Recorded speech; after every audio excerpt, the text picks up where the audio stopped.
అందుకేనండి మన సంస్కృతిలో ఒక సంప్రదాయం చూడండి, మనిషికి ఒక్కసారే పెళ్ళి కదా, దేవుడికి ఏటా పెళ్ళి ఎందుకండి?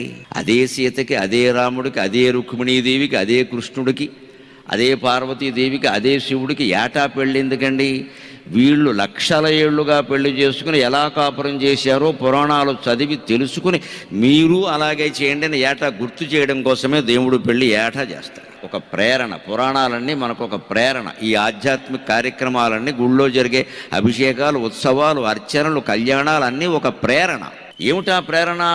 రామచంద్రమూర్తి కళ్యాణం ఎప్పుడు జరిగిందో ఎవరు చెబుతారు? త్రేతాయుగం. అది బోర్డు ఇంగ్లీష్ వాళ్ళ లెక్క చూసినా 7,000 ఏళ్ళయింది, మన లెక్క చూస్తే లక్షల ఏళ్ళయింది. ఆయన కానీ మరి ఇప్పటికీ ఆ కళ్యాణము అనగానే ఎవరో ఒకరు మాబోటిగాళ్ళు అదృష్టం వరించి దాని గురించి చెప్పడం, అయ్యో ఇంత అన్యోన్యంగా ఉంటారా అని అనడం ఎంత బాగుంటుందండి. అది ఈనాటి యువకులు కనుక ప్రేరణ పొందగలిగితే వారు కూడా సీతారాముల్లాగే అన్యోన్యంగా ఉంటారు.